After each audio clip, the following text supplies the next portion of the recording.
Assalamualaikum and welcome everyone to the Voice of UNITEN podcast. Kita Interaksi. Today we have an interesting topic today, which is postgraduate life.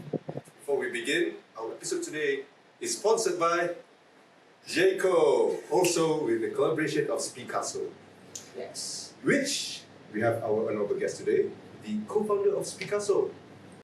Here you go, Vishnu. Please introduce yourself. Thanks. So, my name is Vishnu. I am a final year student studying electrical and electronic engineering. I'm also the co-founder and a coach at SPEAKASO. So SPEAKASO is basically a soft skills center where we focus on three things. So the first is competitive debate, public speaking, as well as critical thinking. This is done with very personalized training so that we can help you master the art of speech. Yeah, thanks. So thank you, Vishnu. So our next guest, we bring back my boss. Very popular. In UNITEN. Please welcome Amar Zohair. What's up, dude? Hi guys, my name is Amar. I'm currently the head of corporate communication and public relations for SRC UNITEN, and I'm back here again Yes. with my little underlings. I bring back him. You know, it's not I just easy. got to know this yesterday. To be fair, I was speaking here today about an hour before we started. So it's like, So we both the fair same. game, fair game. Fair lah. So, by the way, guys, if you guys don't know, Vishnu here, aside from being an incredible fan of Manchester United, he's also the four-time national champion of debate in Malaysia, as well as multiple national and international involvements. So, Vishnu, speaking as someone who's actually achieved a lot, as a student, right? All your life, with your parents, with your friends, you've been focusing on studying. How do you adjust and transition to the working life? So, I'll say the first time when I realized this question was pretty important to me was after my internship. So as I entered my final year, and then people really started asking me a lot, whether it's family, friends, other people in my network. People started asking what are you going to do? What job are you going to have? Are you going to pursue a master's? Are you going to take a break? And at first the question was, I'd say, really overwhelming because you need to figure out a lot, and I think that's also a pressure that comes with trying to just get the best out of your 20s, right? As everybody always says. True cliche, by the way. For me right now, it's the way I'm trying to go about that is to have the best connection, trying to talk with as many people as possible from various jobs in various industries, as well as a lot of self-reflection on what I actually want to do and what aligns for myself. Does that make sense? Yeah, I mean, it makes sense. You did mention, you already know, you are also a coach, right? For debate and I believe public speaking? Yeah. Coach for what? For which university or school? So previously I had coached Methodist Boys School, which is my secondary school, and I also coached UNITEN at the same time. Amma being one of my students. Shout out, yeah. So I would say during the pandemic, I'd say my coaching was really kicking on in terms of it'll be Discord calls with 15 or 16 people at the same time. Every night, especially when tournament nights are coming out, it'll be 12 a.m., 1 a.m., 2 a.m. Oh, yeah. This fella will be there talking nonsense, I'll be there talking nonsense. I mean, it's banter lah, just casual conversations, but I'd say a lot of sacrifices also made during that time, and I found it quite fulfilling, I must say. Looking back right now, the achievements that my students had, the journey that I appreciated along the way, and I'd say that convinced me that even if I'm going to get a full-time job, this is something that I actually want in my life, to coach, to help me shape how I think, keep me in the loop of things that are happening all the time, reframe and readjust how I want to express myself the whole time, right? So, after this, what's your path? Are you going for work? Are you moving towards masters, or maybe after that PhD? So, what's next for Vishnu? So, first things first is I am a YTN scholar, the convertible loan scholar. So that means, yeah. After I finish my degree, I have to wait 7 years bonded. Thank you, UNITEN. YTN. Oh, yeah. I have to wait for 6 months to see if TNB calls me. If TNB calls me, then I have to work under contract with TNB. So after that 6-month period, I'll like start applying for jobs. I'll be applying for jobs in between. And my plan is after 2 to 3 years of whichever job I choose to, perhaps engineering, perhaps something else, still time to think about it. I plan to do a master's in business and administration, your classic MBA. So a bit of a segue here, but I think it's a big cliche that a lot of people in engineering tend to do MBA, and the narrative that I've always been told is that if you get an MBA, you can move up the corporate ladder, and that's where you get into your CEO position, CFO position, CEO positions. Bakal CEO. Funny enough, I don't know UNITEN has an MBA program though. What is MBA? We don't. MBA is Masters in Business Administration. So usually people, fun fact about MBA, 4 out of 5 CEO of the big 5 tech companies, the Microsoft, right? Microsoft, Apple, Google, and so on. 4 of the 5 CEOs for each of the company have MBA. So there must be something like there must be like a pattern here that people can see that some reason MBA, especially graduates of MBA from top universities like Harvard, Stanford, tend to get high positions in top companies. Maybe that, or maybe because becoming an MBA graduate also requires those skills that those position requires. What do you think? So, obviously coming from UNITEN where we're very STEM-centric, right? I think the thought is that most of us we are educated on the technical know-how. At most, we have like entrepreneurship in my degree. I forgot the lecturer's name, I'm sorry. Dr. Dr. Rasima. What's his name? Yep. Oh man, okay. Semester. Okay, A. So, the problem is that we have most of the technical knowledge, but in terms of like managing a business, managing a company, or organizing people, organizing your finances, right? I feel like even like after going through that subject in my degree about entrepreneurship, I feel like I still don't have as much of an understanding. I'm not gonna lie, most of my friends did just for the sake of it. It's good exposure, definitely.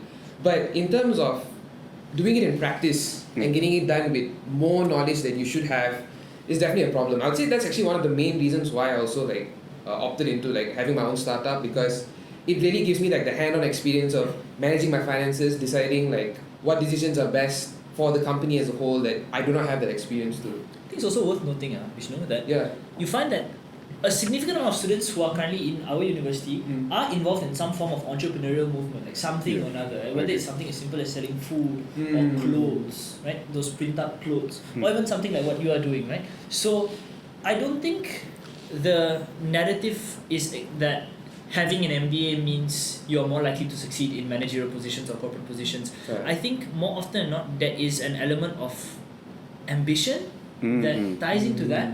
So you may take a course in engineering. I was a former engineering student, did not want to work in engineering, changed course, and I'm not sure I want to work in my current course either, right? And I'm completely pursuing something through entrepreneurial means. So I think alongside an MBA maybe, there are also other factors, whether it be natural talent or having the ambition to go the extra mile to achieve something. I think all of that ties into your life and how it shapes up postgraduate. I completely agree with that. And Arif, you want to echo something with what Amar and Vishnu said? Oh yeah. Sorry, actually there's a lot of going on with my life today. Social limits like my social limit actually exceed the limit. I think that the social limit for tomorrow, So actually Vishnu, so there's a lot of types of postgraduate activity program that available in Malaysia. Yeah. So what is the benefits that if like me as a student, like now I'm still in first year engineering. You like it? Right now still okay lah. Dying or not? It's alive. I'm dying actually. Wait, last kids too. Microfilms, all you're gonna get. So is it a good choice for someone that struggle right now. Is even in degree life, they already struggle with their subjects or with their, especially their course or engineering or whatsoever lah. But is it good for them to get into that postgraduate programs that are available? I think the first thing is, I think we all have to agree, we're all going to be adults, right? I mean, it's a fact, it's not we're going to be adults, right? Which means that the work-life balance of trying to reframe what your life choices are, the things that you do, is going to come anyways, right? That means if you're going to have a side business, you're going to have a 9 to 5, if you have other commitments like relationship, family, friends, whatever, it is going to require you to make those sacrifices or join certain programs to get the life that you want to achieve, right? So I think that even as a degree student, it's very, very important to first definitely explore what those choices are, what they look like. And I think if you decide that a postgraduate program is something you want to do in the future, or if you're not sure, I think it's a good option now, because it really opens your doors in terms of whether you want to specialize or whether you want to give yourself more opportunities from those various masters. So when it comes to life, like being a postgraduate in the future, I feel like definitely getting used to that lifestyle is very, very important, and also recognizing what opportunities you might have and how they would work and how they would benefit for you. Oh, sure, I see. So, So that's mean that can I cakap? Is it a good choice or no? Oh, for postgraduate, I think it comes back to what you want as a person, right? So let's just say you are working some job at an engineering firm. Let's just say you're working for TNB. Let's go with that, right? UNITEN. So if you're happy with what your job requires right now, and you feel like maybe the more corporate life isn't what you want, or you don't want to hold positions like a CEO, CFO, CEO, and you're fine with like the more technical notion of your work, then maybe you don't want to do an MBA, you want to do a master's, right? Or if you just feel like the job that you have is already good enough, or what you wanted to achieve when you started your degree and when you have your job, that's perfectly fine as well, right? So it's important to like decide as a person, what is it that you want to do, and whether the the postgraduate program aligns with what you want to achieve. So let's just say maybe you want to be a lecturer, right? Then definitely a PhD would be super handy in doing that. If you want to have a company, become a CEO, then MBA with the stats that we have definitely plays a huge part in making that choice. So to sum it up, if you know what you want to do, and if a postgraduate program requires that, then sure, go ahead, by all means. Then it's perfect. You know, to butt in a bit. Yeah. I think Vishnu mentions one aspect of pursuing postgraduate programs, which is in terms of the career choice you want to pursue. Individual career choices. I think another aspect to consider is that postgraduate programs give you, in effect, it's person differently in different industries. So I'll give you an example. In engineering, it may not be nearly as much of a necessity to get a master's program if you're going to work on a technical field, for example, right? Correct. Or even if you're working in TNB, many executives don't have master's programs in engineering, right? So maybe that's not a requirement. But in business or arts programs like economics or business or accounting, a master's is almost 100% going to benefit your advancement in your career. Like 100% you will use it. Right? Comparatively in engineering, you could pursue a master's program and end up never using it and still be able to achieve a really significant level Is of it because it's like more Hands-on, experience-based career rather than theory-based like economics? I think it's two reasons. First of all, it's like you said, what the job scope actually is, right? So if you're in engineering and engineering management, there's actually a separate course, engineering management. I don't think it's offered in UNITEN, but there's a course, right? So if you're pursuing that, that's a different story. But in engineering, a lot of times you are doing more technical things, right? And in engineering, that technical experience plays a much bigger role even in the management of engineering or tech companies, right? Another aspect I think is pay. If I'm an engineer, a fresh graduate with zero experience in the industry, but coming in to work for you with a master's program, you're going to have to pay me more. I'm not going to sit and accept the salary of a fresh undergraduate student, right? So I think that's another aspect. I think there's a stigmatization around that, so that definitely plays a role. I don't know how significant it is anymore, but it's there. Just wanted to add one more thing to that, because for some people as well, there's like you have a degree, you get a job, versus you did a degree and a postgraduate program, and you apply for the same job, right? So maybe like pay is one thing that would be different, but also the experience in the job that you want. Yeah, exactly. So let's just say you already know what job you want. Like for example, you want to be a consultant, and you have a degree versus person B who has a degree and a master's, right? Having that years of experience in the industry that you want, in my opinion, or depending if you want to do consulting, is definitely more valuable versus just doing the postgraduate program because it might bump up your salary, for instance. Does that make sense? So maybe it could, like on the long term, a master's would be more pivotal towards like moving up the ladder. Yeah. But in terms of just having the experience itself, having a degree and then getting the job first is also good. Yes. So what some people also do is that I think companies always pay like for workers to go get a postgraduate program, like Yes. a master's requires that as well. So if you already have an idea of which industry you want to do, go ahead, do that first. And down the line, if like you're going to get to the point where you're going to have to do a master's at some point, and you're a good servant to the company, thank God, hopefully, then definitely I think they'll splash the cash on you and you can move up the ladder. A good example of I think succeeding, specifically in consultation, like you mentioned, without having a master's program is, funnily enough, my papa. My papa is I think he studied software engineering, and he was the managing director of a consultation firm for I think about 10 years before he retired. He didn't have a master's program. He was consulting in a course that isn't really what he studied for, but within the same industry. Yet he was still able to climb there. I think it's interesting. To note also, may I ask if you don't mind, how old is your papa? My dad is the 1964. 1964. So It's he's about 60 in a year. 60. Yeah. 59. Shout out, uncle. Papa. So, right? Hearing that you mentioned your papa manages to become a consultant without having masters. Also, we need to also understand the current demographics, right? The status quo of current situation, where it's much more competitive because there's a surplus of graduate students, where having a master's benefit that, because then you can separate yourself amongst other competitors. Hey, millions of others have degree, but I have masters, for example. So Go ahead, how is that, comparative? Vishnu mentioned about comparative debating. So like, how does that compare to during your papa's time? Again, it comes back to the industry. Funnily enough, contrary to misconceptions, engineering is not experiencing a surplus.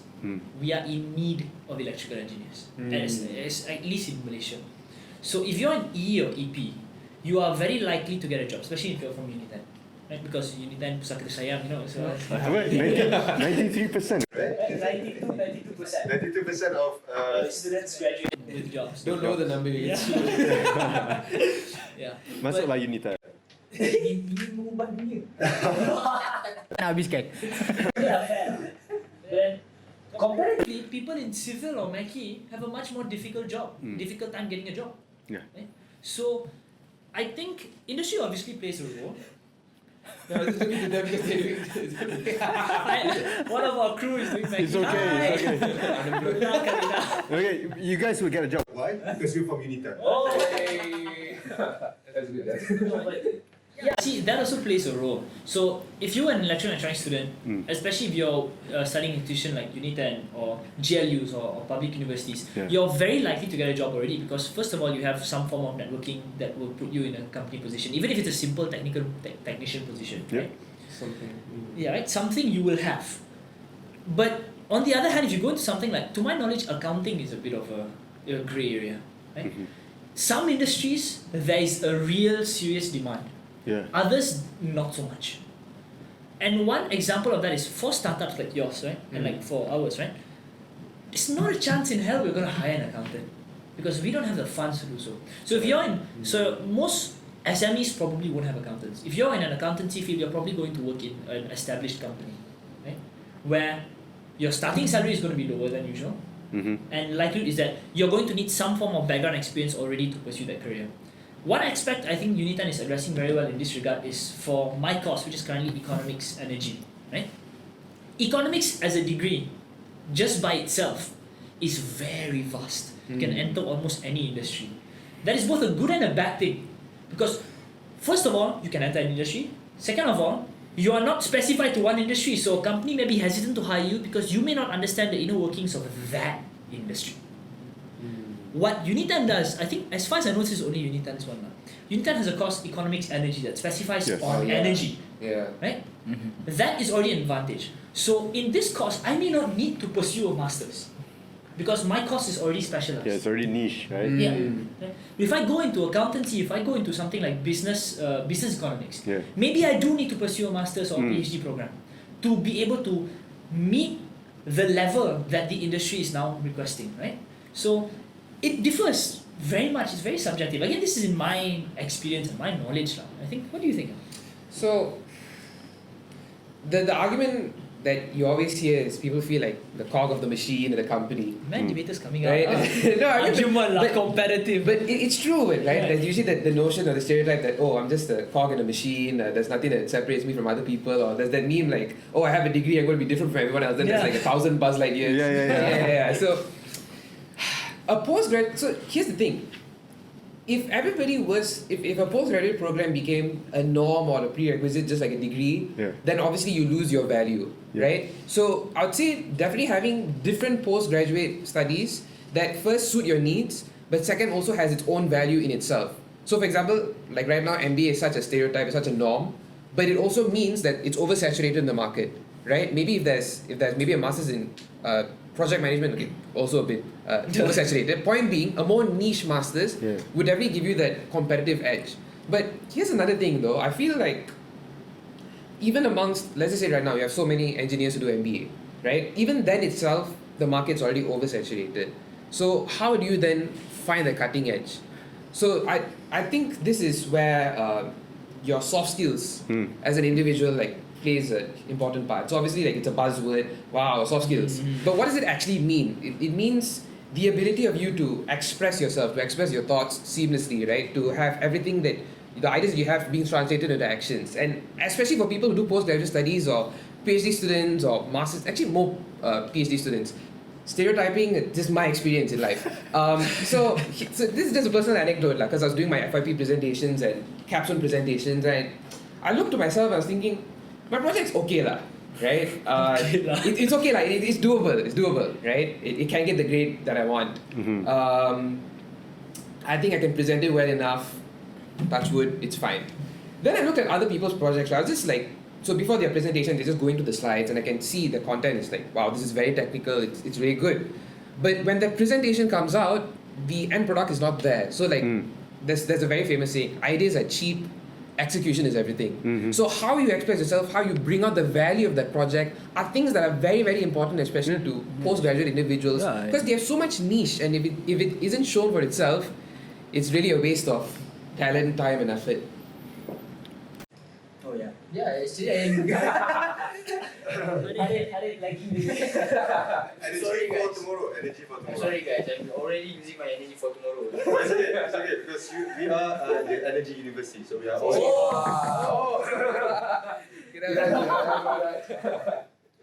So Mr. Intros are sponsors.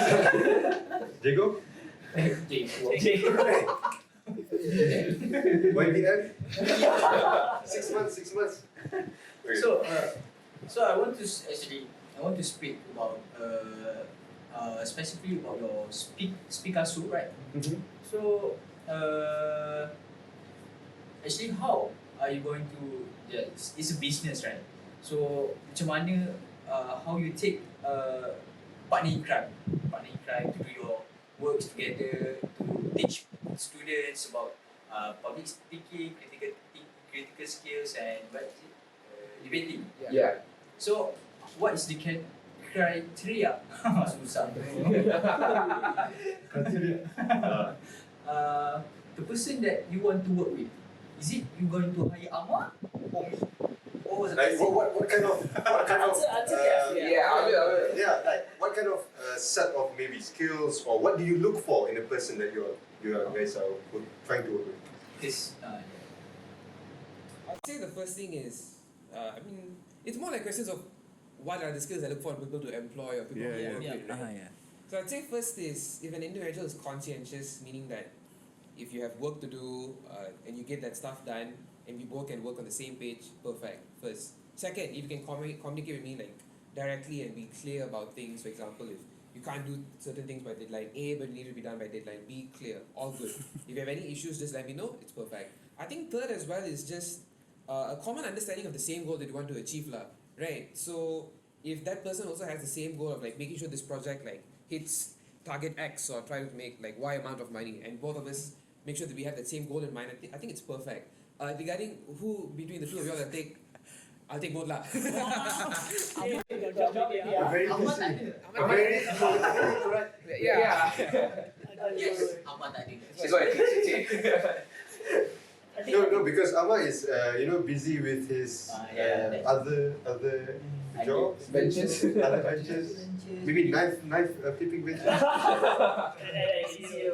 Yeah. One day lah, future episode there'll be more lah. Just you standing there, just. Yeah, no. Next episode. I think it's interesting. Sorry, I'm so sorry. Ah, it's okay. That Dev mentioned the way criteria for hiring people. I think on top of postgraduate studies supporting an individual in their search for career, not only soft skills but having quantifiable achievements that you have achieved as a student also plays a role. I'll give you an example. I generally tend to find that the people I look up to have some side business already established that they're doing well in. So when they enter the industry, they have experience. Okay, maybe not experience in the corporate world, but experience business management, which I think a lot of people who are hiring are looking for. Right? So I think that also plays a role. So as much as it is important, I would say I'm of the opinion that okay, I'm not particularly book smart. Right? So my other ventures are the only thing I have to sort of prop me up. So I would say this is probably a more impactful way to sell yourself to recruiters, is having something that you have achieved. Because like you said, right, ideas are cheap. Right?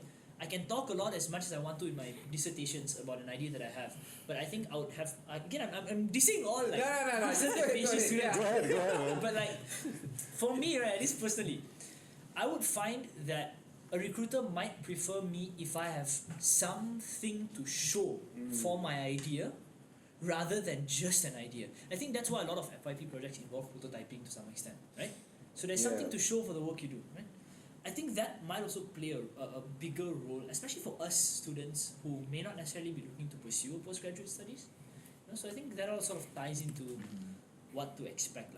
This topic has shifted from postgraduate life to post-graduation life. Just want to add one thing there. So it's either the tangible product, or let's say it's not tangible enough, like a dissertation paper or specific research, then it's how you can bring that paper to life, right? Like how can you show its tangibility, how can you show its impact? Because sometimes we see research paper titles where like, this is so bombastic, like there's so many technical terms, like what's going on, what's the value, right? But if you're able to help a layman understand what is the value of your master's, what's the value of the PhD or the research that you're doing, then layman people can understand, and we can like show better gratitude, or I think to some extent also more funding or more support for research and development that happens also, which is what most postgraduate studies look like. Right? There's one thing I've learned from debate from these guys in particular, is that being able to explain something simply is a concept that is complex. Being able to explain it simply is much more valuable than going there and putting out a bunch of industry jargon about something that people probably won't understand. Exactly. That's rule number one. It's like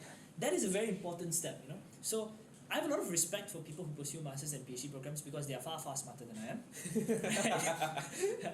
Their horizons are like up there, but I also think compatible is this entrepreneurial or having your own thing to show for it. So I think that also play a rather important role in that. So yeah, I think there's a lot of potential for what we can do after we graduate. I really agree with both of Vishnu and Amma just now. I think to sum it up for our episode today, right, the postgraduate life, what you guys have said. Experience sometimes actually mean more than just having a master's, right? But it also depends on the situation, depends on which career you're going for, depending on the current job market, right? The situation that you're having, maybe in that situation it's better to have a master's. Maybe in that situation, maybe the job you're pursuing is better to have more experience. So knowing a student, knowing which path that you're going to take and understanding the pathways the roadmap, as we say, right?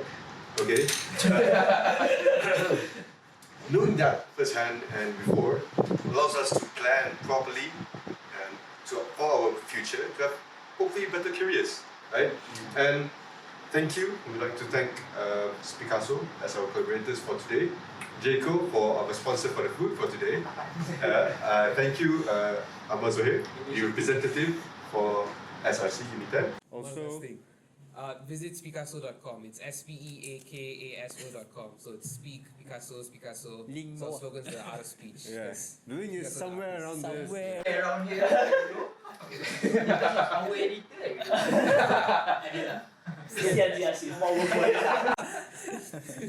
Thank you, Amma and Vishnu for being able to attend and being our guest for this episode today. So guys, that's all for Voice of UNITEN for episode 3. Wait for the next episode, episode 4. Yes. Special episode. We have more interesting guests, InsyaAllah. inshallah. Probably more sponsors as well. He and she. Please. Please. Thank you for watching. Subscribe, share, and see you in the next episode. Bye. Ciao. Bye.